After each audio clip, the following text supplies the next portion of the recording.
अस्सलाम वालेकुम।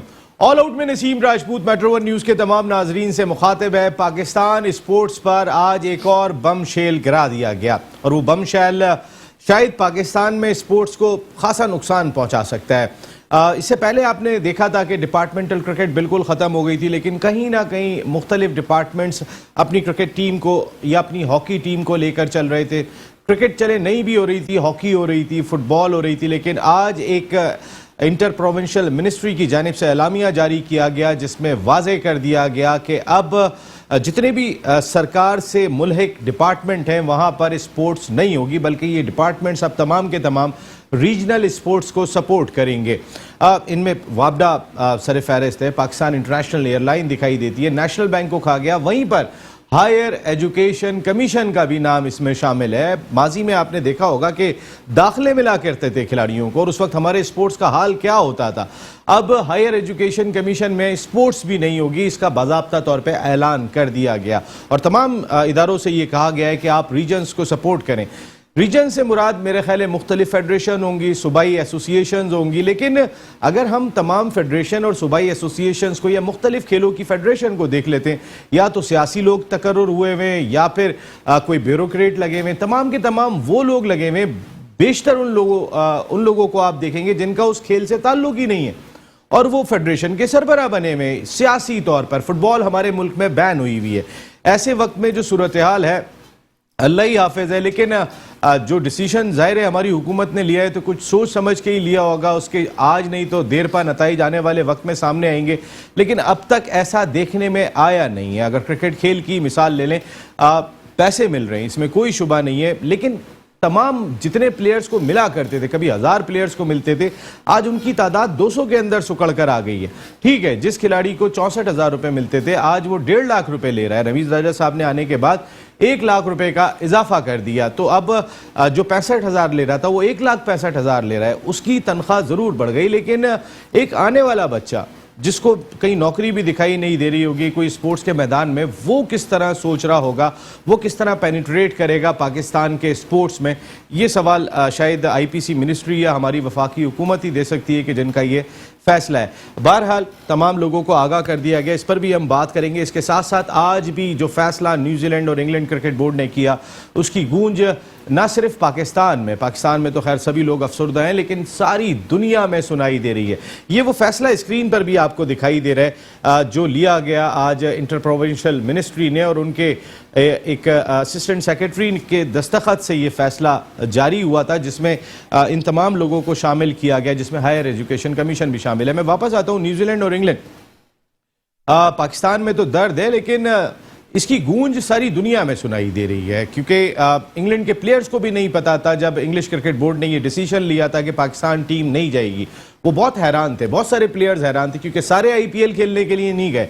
एक जानिब आप आईपीएल खेलने की तो इजाजत दे रहे हैं, दूसरी जानिब पाकिस्तान के टूर पर टीम नहीं भेज रहे। हालांकि पाकिस्तान का किरदार सबके सामने, जब पाकिस्तान टीम हाल ही में इंग्लैंड के टूर पे थी तो उनकी पूरी टीम का कोविड-19 टेस्ट मुस्बत आ गया था और एकदम से पूरी टीम बदलनी पड़ गई थी। पाकिस्तान ने उफ भी नहीं की थी। एक तो हमारा उफ ना करना भी जो है वो आज तक हमारे लिए खुद ही वबाले जान बना हुआ है कि हम अपनी इज्जत कराना ही नहीं जानते कि हमें अपनी इज्जत करानी कैसे।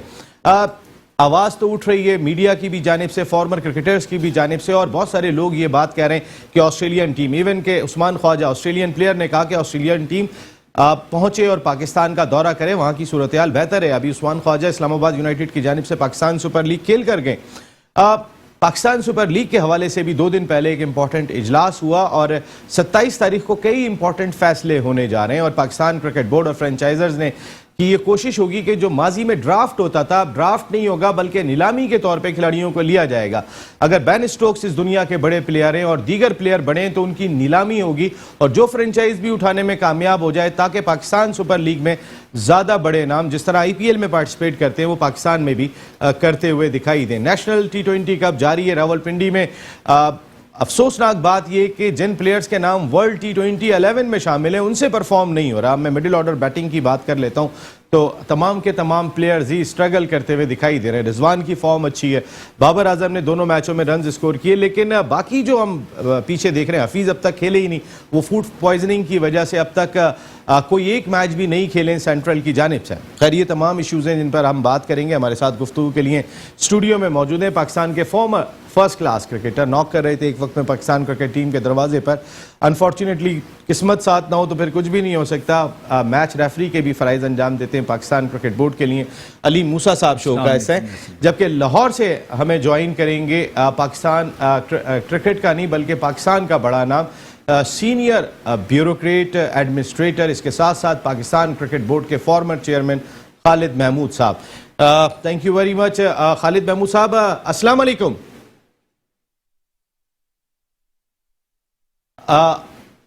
हमारे साथ लाइन पर मौजूद है पाकिस्तान के सीनियर ब्यूरोक्रेट एडमिनिस्ट्रेटर, मुल्क का बहुत बड़ा नाम, former chairman cricket board Khalid Mahmood साहब। अस्सलाम वालेकुम खालिद महमूद साहब। जी वालेकुम अस्सलाम।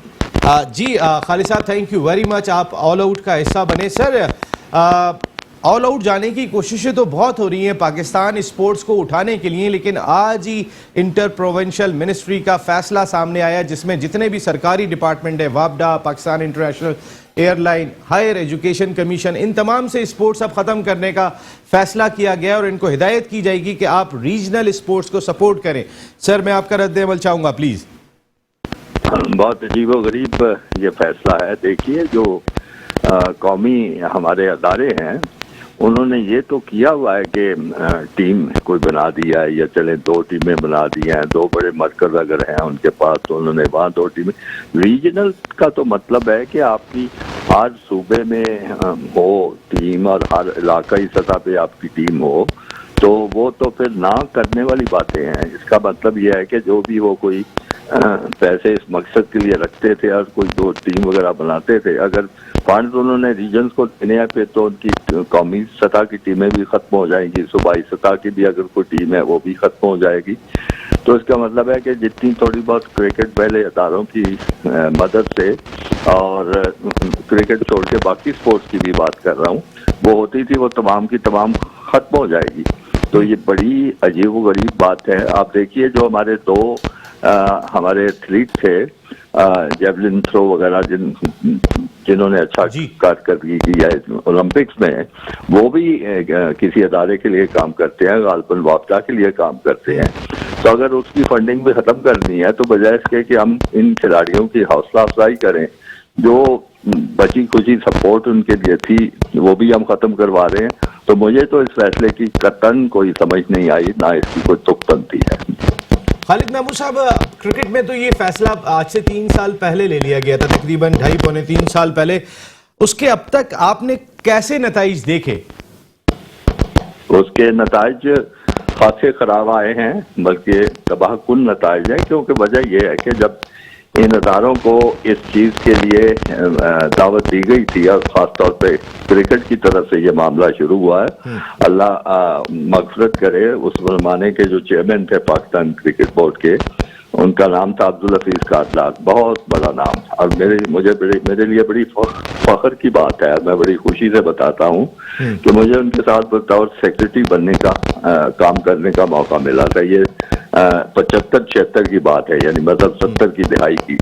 तो वो महसूस करते थे कि चाहे वो कितनी भी मेहनत कर लें, जब तक खिलाड़ियों के रोजगार का कोई बंदोबस्त नहीं होता, उनका दिल नहीं टिकेगा इस खेल में, और वो अपनी भरपूर सलाहियतों का मुजाहरा नहीं कर सकेंगे। वो अपने ज़माने की बातें सुनाते थे कि बहुत अच्छे अच्छे उनके साथी जो थे खिलाड़ी, क्योंकि उनके पास कोई रोजगार नहीं था, कोई तालीम नहीं थी, तो वो दिल बर्दाश्ता होकर रास्ता छोड़ देते थे क्रिकेट खेलना, या जिस खेल में भी होते थे। तो उन्होंने इसका बहुत एक अच्छा हल सोचा था कि वो तमाम अदारों के पास खुद गए थे, बैंकों के पास गए, हमारी एयरलाइंस के पास गए, दूसरी लोगों के पास गए, उन्होंने तरगीब दी कि आप ऐसे करें, आपका ये फर्ज बनता है कि आप खेलों की सरपरस्ती करें और उसके लिए आप टीमें वगैरह बनाएं। और क्रिकेट की हद तक उन्होंने उनको कहा कि आप बनाएं, आपके लिए हम टूर्नामेंट भी कराएंगे, आपको नुमाइंदगी भी देंगे क्रिकेट बोर्ड में, और आपको पूरी इज्जत देंगे, और जितनी आपको माइलेज चाहिए उसका भी इंतजाम हो जाएगा। तो एक बड़ा यानी दो तरफा एक उनके साथ ये मुफाहमत हुई और अंडरस्टैंडिंग हुई, जिसके नतीजे में वो टीमें बनी, और जिसके नतीजे में आपको याद होगा हमारी 70 की दहाई की क्रिकेट बड़ी बेहतर हुई, 80 में क्रिकेट बहुत शानदार हुई और काम वो चलता रहा। लेकिन बदकिस्मती से जब से अदारों को हमने सूरज झंडी दिखा दिया है कि आपकी हमें जरूरत नहीं, हमने इलाकाई सतह पे टीमें बनानी है, तो वो उन्होंने जाहिर अपनी टीमें खत्म कर दी, जिसकी वजह से सैकड़ों की तादाद में जो हमारे खिलाड़ी हैं वो बेरोजगार हुए। और अब जो क्रिकेट का आप देख रहे हैं जो सूरत हाल, उसमें एक बड़ा एक जो फैक्टर है वो यही है कि उनका रोजगार खत्म हो चुका है। बिल्कुल, रोजगार खत्म होना बहुत बड़ा मसला है sir. At the same time higher education commission का नाम भी इस लिस्ट में शामिल है कि जो इदारे, जिन इदारों को अब आइंदा स्पोर्ट्स खेलने का मौका नहीं मिलेगा। ये बिल्कुल सही बात है कि हायर एजुकेशन कमीशन में जो स्पोर्ट्स अफसरान लगे हुए वो गेम करा ही नहीं रहे, इसमें कोई दो राय नहीं है। लेकिन बजाय इसके कि हम उनको उस चीज़ को सही करते कि जो लोग गेम सही नहीं करा रहे उनकी जगह पे बेहतर लोगों को अपॉइंट किया जाता, लेकिन हायर एजुकेशन कमीशन को स्पोर्ट्स से हटा देना सर क्या नुकसान हो सकता है? वही नुकसान हो सकता है जिस तरह आपने अदारों को क्रिकेट में से बाहर किया और उसका आप नतीजा देख रहे हैं, इसी तरह आप हायर एजुकेशन कमीशन में ये चीज़ करें। ये बात आपने बिल्कुल ठीक कही है कि अगर किसी अदारे में कुछ लोग इस काम पे लगे हुए हैं और वो अपना फर्ज जो है वो दयानतदारी से अदा नहीं कर रहे, तो चाहिए तो ये था कि उनकी पुरसश होती है, उनसे बात की जाती है, उनसे जवाब तलबी होती है, उनको मजबूर किया जाता है कि भाई जिस काम के लिए आपको रखा गया है, जिस काम की आपको तनख्वाह दे रहे हैं वो आप करने की कोशिश करें। तो ये करने की बजाय जैसे कि आप बता रहे हैं कि उन सबको छुट्टी कर दी गई, तो ये तो कोई हल नहीं किसी मसले का। बिल्कुल, एक और चीज़ भी बड़ी इंपॉर्टेंट कि चले नौकरियां मिला करती थी पहले, एक कोटा हुआ करता था स्पोर्ट्स का, वो भी ख़त्म हो गया। तो इस वक्त आने वाला वक्त आप स्पोर्ट्स में किस तरीके से देख रहे हैं सर? और जो अभी नई तकरीरियां भी आपने देखी, रमीज राजा साहब को चेयरमैन मुकर्रर किया गया, इस फैसले को आपने कैसे देखा? देखिए, आने वाला वक्त मैं क्या देखूं, आप पहले जाने वाला वक्त ही देख लें। अभी ओलंपिक्स के खेलों का खात्मा हुआ है, आपके ने बुरी भली एक छोटी सी कंटिजेंट जो बना के भेजी थी, उसमें कोई भी इस काबिल नहीं था किसी जगह भी कुछ कर सकता।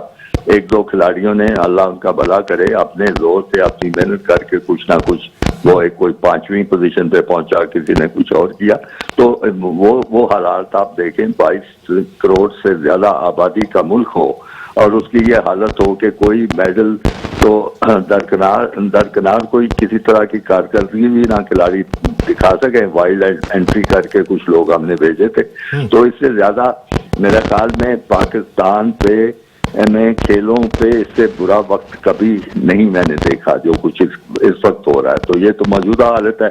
अब आगे जो है हमने उसकी बेहतरी करने की बजाय, जबकि हमारी स्पोर्ट्स की वजीर साहिबा जो थी उन्होंने कहा था कि अब हम पूरी तवज्जो देंगे, 3 साल तक हम इनको हमने गफलत बरती, अब हम हालात को बेहतर बनाएंगे। तो अब ये बेहतरी की तरफ ले जाने की बजाय आपने जो बची खुची जैसे होता है ना कि किसी को ऑक्सीजन लगी हो किसी मरीज को, और बजाय इसको कि आप उसको कोई विटामिन दें, कोई और बेहतर दवाई दें, वो ऑक्सीजन का पाइप भी आप खींच लें, तो फिर आप खुद ही सवाल का जवाब दे सकते हैं कि आगे क्या होगा, बहुत खराब होगा।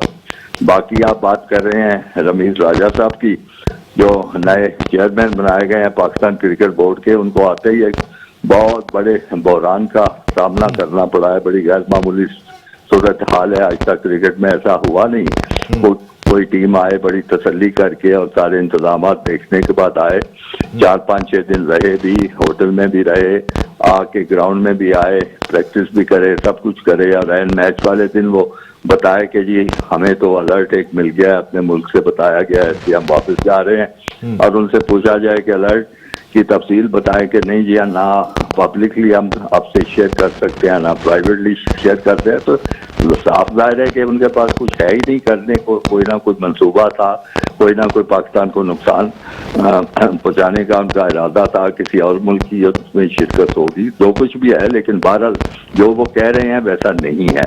तो ये बहरान का सामना नए चेयरमैन को करना पड़ा है। लेकिन मुझे खासी मायूसी हो रही है कहते हुए कि वो बहरान का सामना करने के लिए बड़ी दिलेराना फैसलों की, और दिलेराना को मालूम ही नहीं है कि आईसीसी का स्पेशल मीटिंग भी बुलाई जा सकती है और बुलानी चाहिए। इससे बड़ा बहरान क्या हो सकता है क्रिकेट में, जो कि ये सब कुछ हुआ है और वही किसी को पता ही नहीं, कोई नहीं। फिर उसके बाद हमारे दो वज़रा साहबान आए हैं, उन्होंने कहा कि जी देखें हमने पकड़ लिया चोरी सारी की सारी हिंदुस्तान में हुआ, ईमेल आई और ये हुआ वो हुआ। अब ये वो मामला है, ये साइबर क्राइम है। कोई मुल्क इस किस्म की हरकत करे या कोई काम ऐसी हरकत करे तो साइबर क्राइम जो है वो तो आप इंटरनेशनल फोरम से नहीं उठाएंगे ना, अपने मुल्क में तो नहीं कोई मुकदमा दर्ज करा सकते।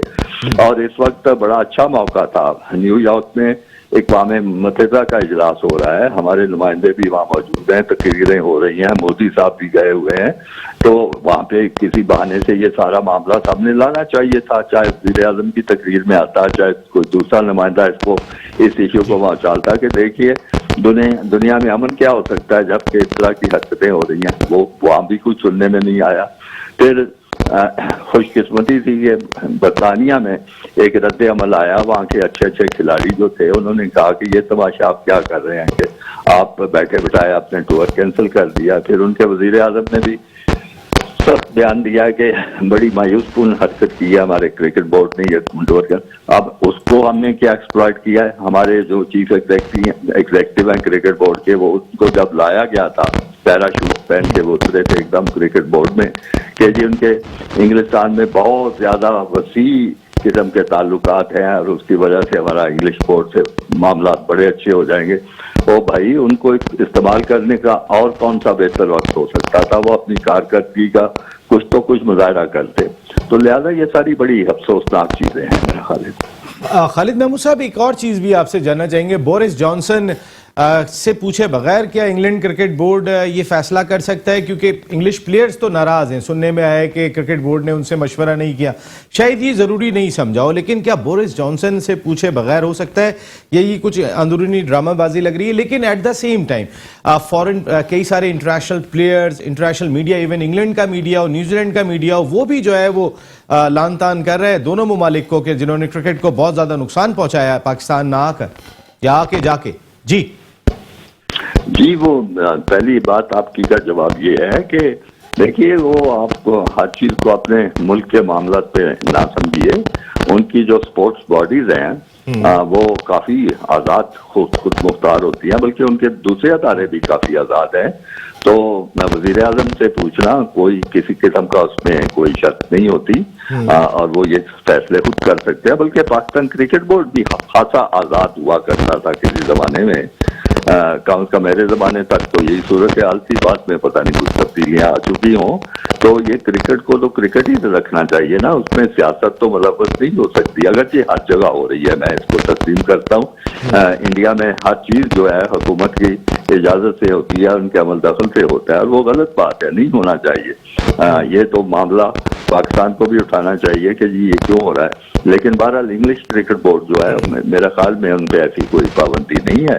तो उन्हें जो किया, जैसे भी किया है, वो तो सबसे ज्यादती की बात है कि उन्होंने झूठ बोल के ये चीज किया है। और उन्होंने सिक्योरिटी का मसला तो नहीं बनाया। उन्होंने कहा जी हमारे खिलाड़ी कह रहे हैं कि 2 मैच खेलने के लिए उतनी दूर जाएंगे तो हमारी प्रैक्टिस भी नहीं होगी और हमें सब कुछ ये इतना लंबा जाना आना पड़ेगा, तो इसलिए हम खत्म कर रहे हैं। तो वो खिलाड़ियों की एसोसिएशन ने कह दिया कि जी हमारे साथ तो मशवरा नहीं किया गया सारा। तो इससे नजर आता है मेरे ख्याल में, और खासतौर पे जैसे हमारे वज़रा के उन्होंने लंबी कहानी सुनाई है, तो लग रहा है कि कोई 2-3 मुल्क जो हैं, खासतौर पे इंग्लैंड और इंडिया और हो सकता है ऑस्ट्रेलिया भी उसमें शामिल हो, इन सब ने मिलकर ये इस तरह का ये सारी कार्रवाई की है। बिल्कुल सही बात है सर। वेस्ट इंडीज के जानिब से तो अब तक अच्छे स्टेटमेंट सामने आ रहे हैं कि हम टूर करेंगे, हम जायजा ले रहे हैं। अल्लाह करे कि अपने ब्लॉक को हम मजबूत बनाने में कामयाब हो जाएं, जो काफी अरसे से नहीं हुआ। सर, एक जाते जाते आखिरी सवाल आपसे ये है, आपके दौर में फेमस मलिक मोहम्मद कयूम कमीशन बैठा था, और अभी मैं पिछले दिनों में मुश्ताक अहमद साहब का एक इंटरव्यू देख रहा था कि इस कमीशन की तमाम सिफारशात को नल एंड वाइट करार देना चाहिए, ख़त्म कर देना चाहिए। सर, मैं आपका मौक़िफ़ चाहूँगा क्योंकि आपने इस कमीशन को, आपके दौर में इस कमीशन का अपॉइंटमेंट हुआ था। जो सज़ाएं हैं सर, बाकी तमाम लोग ही तकरीबन आप देखेंगे जिनको सज़ाएं मिली थी वो कहीं ना कहीं जिम्मेदारियां तो अंजाम दे चुके हैं पाकिस्तान क्रिकेट बोर्ड में। तो ख़त्म ही कर दें इसको, एक मरतबा स्क्रैच कर दें, कोई नया लॉ बना लें कि भाई अब कोई इन्वॉल्व होता है तो बस वो फिर दोबारा स्पोर्ट्स में नहीं होगा। क्या समझते हैं सर आप? देखिए, बात समझने की कोशिश कीजिए। अगर आप कानून से आपकी कोई है वाकफियत या शनाख्त, ये जो कमीशन होते हैं ना, ये कोई कानून नहीं बनाते, कोई अहकामात भी नहीं दिया करते। कमीशन हमेशा एक, आपने देखा होगा कि एक लफ्ज इस्तेमाल करते हैं, फैक्ट फाइंडिंग कमीशन, यानी हकीकत को जानने की कोशिश करना। तो कमीशन हमेशा जो होते हैं वो सिफारिशात करते हैं। तो मलिक मोहम्मद क़य्यूम साहब का जो वो था कमीशन, उसने भी सारे लोगों को सुना, जो सामने आया उसके बयानात सुने, रिकॉर्ड किए और उसकी बुनियाद पे उन्होंने सिफारिशात की थी।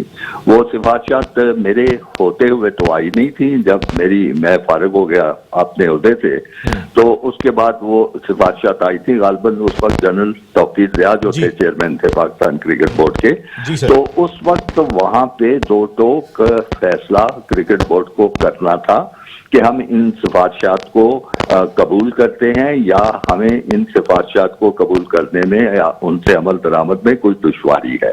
तो बिल्कुल कुछ अजीब व गरीब किस्म की उस वक्त सूरत हाल थी। मेरा हाल है उस रिपोर्ट पे ना कुछ कहा गया, ना उसके हक में कहा गया, ना उसके खिलाफ कहा गया।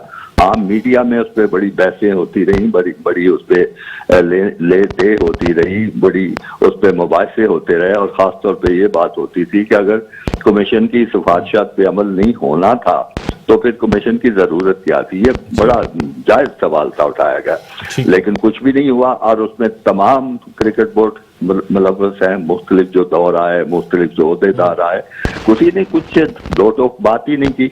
तो इस लिहाज से मुश्ताक अहमद ठीक कह रहे हैं कि अगर आपने उस पर नहीं अमल किया या उनको नहीं कबूल किया तो अब आप कह दें कि बस नहीं, वो बात खत्म हो गई, अब हम नए सिरे से मामला तब्ते करेंगे, तो इस हद तक ठीक है। लेकिन ये जो कुछ भी हुआ इस तरह होना नहीं चाहिए था।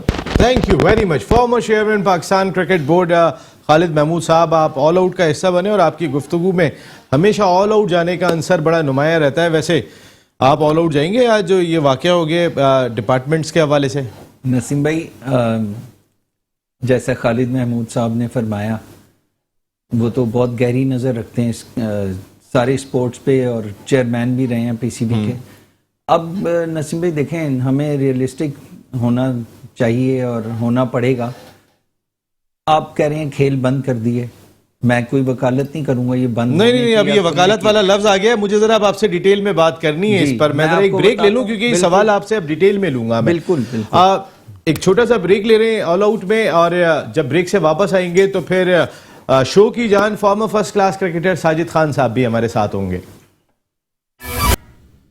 ऑल आउट में एक मरतबा फिर आपको खुशामदीद कहते हैं। डिपार्टमेंटल स्पोर्ट्स सरकारी डिपार्टमेंट से तो बिल्कुल बंद करने का फैसला कर लिया गया। आप शो में हमें ज्वाइन कर चुके हैं शो की जान farmer first class cricketer, coaches के कोच, खिलाड़ियों के खिलाड़ी साजिद खान भाई। साजिद भाई अस्सलाम वालेकुम। वालेकुम अस्सलाम। साजिद भाई एक सेकंड दीजिएगा। साजिद भाई, अलीम भाई जरा जल्दी जरा आपका जवाब लूंगा, फिर मैं साजिद भाई से लेता हूं। इसी हवाले से जो डिपार्टमेंट्स वगैरह को बंद किए, डिपार्टमेंट बंद हुए हुए तो देखें वर्चुअली 2.5 साल हो गए हैं, क्योंकि क्रिकेट से ही हर चीज है इस मुल्क में। हॉकी आप कहाँ हैं, फुटबॉल में, यानी हम बेहतर भी ना करें, आप ये कह रहे हैं? नहीं, क्यों? देखें, football, hockey, badminton, table tennis, ये इस मुल्क में एग्जिस्ट करती हैं, आप समझते हैं? करती नहीं हैं? तो क्यों नहीं करती? ओलंपिक्स में हम नहीं हैं, जहाँ के हम किंग होते थे। माइकल ओवन पैसे लेने के बाद आ रहे हैं। अभी यहाँ पे फुटबॉल लीग हो रही है, इंग्लैंड के इतने बड़े खिलाड़ी हैं, करा रहे हैं, वो आ रहे हैं यहाँ पर। अब देखें ना, अब आप अंदाजा करें, वो यहाँ आने को तैयार हैं, तो इसका मकसद हालात क्या बहुत खराब है? एनकरेजमेंट किस चीज से मिल रही है? सिर्फ मॉनिटरी गेन से। और वो कौन दे सकता है? प्राइवेटली या कॉर्पोरेट दे सकता है। अब जैसे कि क्रिकेट जिंदा है, अगर तो तो पीसीबी फिर तो आइंदा इंडिया ही खेलेगा। इतना पैसा तो ना न्यूजीलैंड के पास होता है जितना पाकिस्तान के पास होता है, इतना ना इंग्लैंड के पास होता है जितना पाकिस्तान के पास होता है, इतना ना ऑस्ट्रेलिया के पास होता है जितना पाकिस्तान के पास होता है, इतना ना वेस्ट इंडीज के पास होता है जितना पाकिस्तान के पास होता है, ना साउथ अफ्रीका के पास होता है, ना श्रीलंका के पास होता है जी, ना बांग्लादेश में। इंडिया के बाद ज्यादा पैसा पाकिस्तान के पास है। अगर हमारी भी नहीं सुनी जा रही है तो सर पैसा कहां पर? नहीं देखें, तो इंडिया ही खेले, फिर बाकी तो खेले ही नहीं। इंडिया ने अपने साथ ट्राइका बनाया हुआ है ना, इंग्लैंड ऑस्ट्रेलिया, वही क्रिकेट है ना। सारी दुनिया कहाँ जाती है? जो डिपार्टमेंटल स्पोर्ट्स बंद हुए हैं, जरा ये सवाल हमारा रह गया जी। डिपार्टमेंट्स का नसीम भाई, मैं समझता हूँ कि देखें हमें भी दुख है, बहुत ज़्यादा दुख है कि मतलब लोगों की लगी हुई नौकरी जाती है और अच्छा नहीं होता। हम भी उसी जगह से ही आए हैं। अब ये है कि अब जैसे नया सिस्टम है, इसको एग्जिस्ट हुए हुए 2.5 साल हम कहेंगे, 2.5 साल आप ही कह रहे हैं इसको थोड़ा देख लो। मेरे ख्याल से नसीम भाई, क्योंकि मैं अभी बहुत क्लोजली देख के आया हूँ एज अ मैच रेफरी, बैठ के बिल्कुल ग्राउंड रियलिटी पे देखा। आप यकीन करें, मुझे इतनी खुशी हो रही थी कि मुझे पता लगा एक फास्ट बॉलर दादू का है, एक फास्ट बॉलर पता लगा जी खैरपुर का है। वो ऐसी लिथल बॉलिंग कर रहे थे कि मतलब अनबिलीवेबल। अब वो क्यों डिपार्टमेंट्स तो नहीं है ना, अभी देखें रियलिस्टिकली डिपार्टमेंट्स नहीं है, किस क्रिकेट सिस्टम में से वो निकल रहे हैं। इसी तरह बैट्समैन देखें, नॉर्दर्न के बैट्समैन देखें, केपी की तो बात ही ना आप करें, वो पहाड़ों से उठ के आ रहे हैं लड़के और वो जिस तरह से अपने टैलेंट को शो कर रहे हैं, मतलब अब वो चीज हमें भूल जानी चाहिए कि डिपार्टमेंट भूल जानी चाहिए। साजिद खान साहब, अलीम भाई कह रहे हैं कि भूल जाना चाहिए डिपार्टमेंट स्पोर्ट्स को जी। नसीम भाई क्या बात, डिपार्टमेंट की बात हो गई। डिपार्टमेंट की कहानी तो एंड कर दी इमरान खान ने। डिपार्टमेंट बंद कर रहे हैं, नेशनल बैंक के इंचार्ज वसीम अकरम साहब को लगा रहे हैं। डिपार्टमेंट की क्रिकेट खत्म हो गई, खिलाड़ी बेरोजगार हो गए। बात सिंपल सी है, हम जा कहा रहे हैं, मुझे ये बताइए। टैंटिक कोचिस लगे हुए हैं और पाकिस्तान क्रिकेट बोर्ड के जो 3 अगर कहे रमीज राजा साहब, शलवार कमीज पहनने से क्रिकेट नहीं हो जाएगी मेरे भाई, आपको फ्रंट पे आना पड़ेगा। आप तो वो कहना चाहिए, आपको तो वो बंदे हैं जिन्होंने पाकिस्तान के खिलाफ बात की। और जो मेरे अपने जराए बताते हैं, आप तो 1, 2, 3 वाले बात कर गए थे पाकिस्तान को। आपको याद होगा ऑस्ट्रेलिया, न्यूजीलैंड, इंडिया को सपोर्ट करके, मगर आज आप पाकिस्तान क्रिकेट बोर्ड के चेयरमैन बने। आपके बड़ा मुद्दा आप पर ये, आपकी क्रिकेट कहाँ खड़ी और आप 1, 2, 3 करना चाह रहे हैं। 21 में जीते, 22 में जीते, 23 में जीते। बड़े माजरत के साथ आप ये टीम वर्ल्ड कप नहीं जीत सकती। और 2021 का वर्ल्ड कप की आपने तैयारी की। वर्ल्ड कप के 19 खिलाड़ियों को प्राइम मिनिस्टर से आप मिलाते हैं। प्राइम मिनिस्टर से मिलाने के बाद जो पाकिस्तान में आईसीसी चैंपियंस ट्रॉफी जीत के आता है कप्तान, वर्ल्ड क्लास टीम को 3 साल रखता है, उसको आप मिलाते नहीं है। दोहरी पॉलिसी है, दोहरे पॉलिसी नहीं होना चाहिए। आप नेशनल 2020 हो रहे हैं धोखा। साजिद भाई, सरफराज टीम में तो नहीं थे, वो टीम गई थी जो मुंतखब हुई है। हाँ, उस टीम पे तो भाई ऐसे टीम नहीं जीतती वर्ल्ड कप। देखिए मेरी बात सुने, आपने जो काम किया है ना, जो ये वर्ल्ड कप जो खेलने वाली टीम है, टीम चेंज होगी 100% टीम चेंज होगी। ये टीम कौन चेंज होता है साजिद भाई? यार जिसकी भी यार ज्यादा चीज है जो रमीज को खुश कर सकता है, या कोचों का दौरा बयान है। रमीज राजा को जो खुश करेगा वो क्रिकेट खेलेगा, आप ये बात कर रहे हैं? 100% आप बताएं ना, आप मुझे बताएं, मुझे ये बताइए, वर्ल्ड कप की टीम है, फिर नेशनल 2020 आप धोखा टूर्नामेंट करा रहे हैं, इससे क्या निकालना चाह रहे हैं? आपके बॉलर 3 बॉलर पिच तो सही कर सकते, विकेटों पे बॉल नहीं कर सकते। अगर आपने नेशनल 2020 साजिद भाई की आवाज थोड़ी सी गायब हुई है। साजिद भाई, जरा प्रोडक्शन टीम चेक करें। साजिद भाई बड़ी इंपॉर्टेंट बात कर रहे थे, जो अभी साजिद भाई भी बात करके गए। नेशनल T20 की टीम की बात कर लेते हैं। नेशनल T20 के प्रोग्राम खत्म होने का टाइम हो रहा है, थोड़ा आपसे ये मौका मिले। अलीम भाई, आप देख के भी आए, अभी आप कोयटा में मैच रेफरी के फराइज अंजाम दे रहे थे। हमारे पास जो मिडिल ऑर्डर बैटिंग है वो इस इवेंट में उस तरीके से परफॉर्म करती हुई नजर नहीं आ रही। साजिद भाई जो बात कह रहे हैं सही बात कह रहे हैं। साजिद भाई का एक्सपीरियंस है अपना, उस पर तो कोई क्वेश्चन मार्क है ही नहीं। लेकिन नसीम भाई, अभी भी आप देखें ना, ये जिस तरह से शर्जील आउट हुआ है, सिर्फ उसी को आप देख लें, वो बॉल मतलब बिल्कुल ही ग्राउंड पे थी। पिच की प्रेपरेशन में भी तो थोड़ा सा मैं समझता हूँ कि उसमें खिलाड़ी का क्या कसूर है? खिलाड़ी का कोई कसूर नहीं है। खिलाड़ी खेलने गया, बॉल उठा ही नहीं, वो उसके गिट्टे से ऊपर बॉल नहीं आई, तो उसका क्या कसूर है इसमें? इसमें तो हम कसूरवार नहीं कहेंगे। हाँ, आप पॉजिटिव इसमें अगर आप देखें, हसनैन की बॉलिंग देखें आज की आप, रऊफ की बॉलिंग आप देखें आज की, ये तो दोनों वर्ल्ड कप के कंटेंडर्स हैं। नवाज की आप बैटिंग देखें, उसने बहुत अच्छा, जो भी इन्होंने 136-40 रन्स किए हैं उसमें नवाज का बहुत शादाब क्या कर रहे हैं, अम्माद अभी खेले, हफीज को फूड पॉइजनिंग हुआ है। मिडिल ऑर्डर बैटिंग में मुझे तो पहले मिडिल ऑर्डर बैटिंग बताएं ना, इस दोनों नसीम कोई भी परफॉर्म नहीं कर रहा सर मिडिल ऑर्डर बैटिंग में जो आपने ऐलान की हुई है। टॉप ऑर्डर तो हमारा ठीक जा रहा है, जो टॉप ऑर्डर वो होना चाहिए, नहीं से ओपन करनी चाहिए। अब तो वही है ना नसीम भाई, जो हमारे पास एग्जिस्टिंग है, और जिस तरह उसने प्रूव भी किया, कल भी उसने 80 किए, फिर हम आपका जो बाबर है वो माशाल्लाह बिल्कुल ठीक जा रहे हैं। 80 जिसने किए थे वो तो बहुत अरसे से अंदर नहीं है। खुर्रम मंजूर, आपका कंसर्न खुर्रम मंजूर तो अब देखें बूढ़ा हो गया, छोड़ दें उसके लिए। कल भी उसने परफॉर्म किया है, हो सकता है, यू नेवर नो, 2020 क्रिकेट है, अगर इसमें आजम हो सकता है तो फिर खुर्रम मंजूर भी हो सकता है। जी साजिद भाई जरा थोड़ा सा रोशनी डालिएगा, आपकी बात अधूरी रह गई थी जी।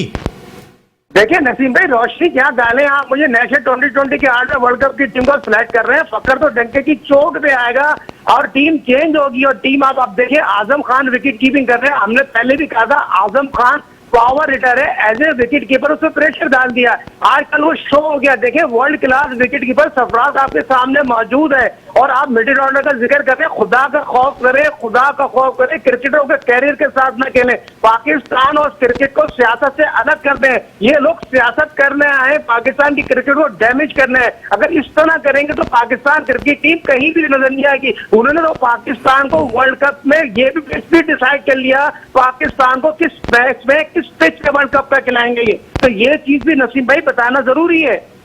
नहीं, किस पिच पर खिलाएंगे साहिद भाई, जो पिच होगी वो दोनों टीमों के लिए होगी, एक टीम के लिए तो नहीं होगी। सामने वाली टीम के प्लस पॉइंट को देख के भी बनाई जाए। बात है ये टेक्निकल, बिल्कुल आपकी बात समझ गया। अगर आपके स्पिनर अच्छे हैं तो फिर स्पिन पिच नहीं बनाएंगे, मैं आपकी बात समझ रहा हूँ साजिद भाई, लेकिन आपके स्पिनर तो अच्छे हो, आपके बैट्समैन तो अच्छे हो, आपको तो कैसी भी पिच पे खिला दो अगर यही हाल रहा तो। और दूसरी एक जाते जाते एक आखिरी चीज आपसे पूछूंगा, इमरान खान साहब से टीम ने मुलाकात की, लेकिन ये जो ग्रेट जावेद मियादाद का तजुर्बा है, इंजमामुल हक का तजुर्बा है, वसीम अकरम का तजुर्बा है, अब यूनुस खान का तजुर्बा है, जो वर्ल्ड टाइटल जिताने में, आपको नहीं लगता कि सिर्फ एक इमरान खान साहब से तो चले ठीक है, वजीर आजम से मुलाकात हो गई, लेकिन इन लोगों को ग्राउंड पे बुलाया जाता, रोजाना एक आदमी आके दोनों मैच के दरमियान में एक लेक्चर देता, बताता, इनको शेयर करता, जो जिसमें ज्यादा यंगस्टर्स हैं, तो ये बेहतर नहीं होता? देखिए नसीब भाई, बहुत प्यारी बात, ये प्रोग्राम की खूबसूरती है। जावेद मियादाद से अजीम प्लेयर कोई नहीं है, बेहतरीन कोच, और मोटिवेट करने में उनसे ज्यादा किसी पैप नहीं है। इमरान खान रोल मॉडल जरूर है, प्राइम मिनिस्टर साहब है, मगर इमरान खान साहब जब सबके साथ खिताब करें, अब इमरान खान को इस सारे लड़कों से वीडियो खिताब करने चाहिए, मगर इनजी का एक्सपीरियंस, जावेद मियादाद, यूनुस खान का एक्सपीरियंस, पाकिस्तान के मौजूदा वर्ल्ड टाइटल जीता हुआ है, ये बता सकते हैं उन्होंने किस मौके पे जीता? अलीम भाई होना चाहिए, बिल्कुल होना चाहिए। Thank you very much Alim भाई, बहुत बहुत शुक्रिया साजिद भाई, thank you very much. Programme का वक्त खत्म हुआ, कल इस पे और मजीद डिटेल में बात करेंगे कि अगर इन लोगों को बुलाते हैं तो पाकिस्तान क्रिकेट को क्या फायदा हो सकता है। डिपार्टमेंटल क्रिकेट स्पोर्ट्स ही अब खत्म हो गई है, अल्लाह करे इसके अच्छे ही नताइज सामने आए, जिसके इम्कानात कम दिखाई देते हैं। नसीम राजपूत यहाँ अपनी पूरी प्रोडक्शन टीम के साथ चाहता है इजाजत, जिंदगी रही तो फिर कल रात को 10 बजे आपसे फिर मुलाकात होगी। टिल देन अल्लाह ने के बाद।